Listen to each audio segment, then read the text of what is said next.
You have to be willing to make mistakes regularly. There is nothing wrong with it. Bird taught me about making your best judgment, being wrong, making your next best judgment, being wrong, making your third best judgment, and then doubling your money. Risk management is the most important thing to be well understood. Undertrade is my second piece of advice. Whatever you think your position ought to be, cut it at least in half. Place your stops at a point that, if reached, will reasonably indicate that the trade is wrong, not at a point determined primarily by the maximum dollar amount you are willing to lose.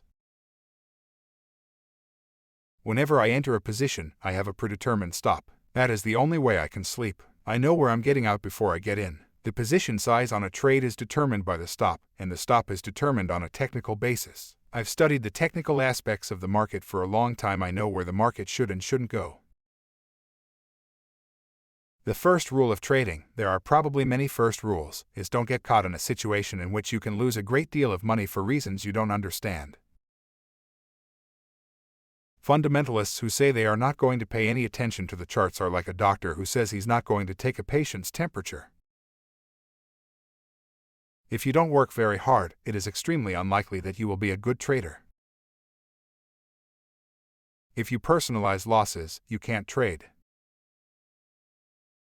The Heisenberg principle, if something is closely observed, the odds are it is going to be altered in the process. The more a price pattern is observed by speculators, the more prone you have false signals. The more the market is a product of non-speculative activity, the greater the significance of technical breakout.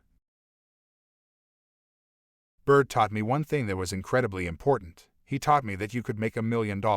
He showed me that if you applied yourself, great things could happen. It is very easy to miss the point that you really can do it. Novice traders trade 5 to 10 times too big. They are taking 5 to 10% risks on a trade they should be taking 1 to 2% risks. The emotional burden of trading is substantial. On any given day, I could lose millions of dollars. If you personalize these losses, you can't trade.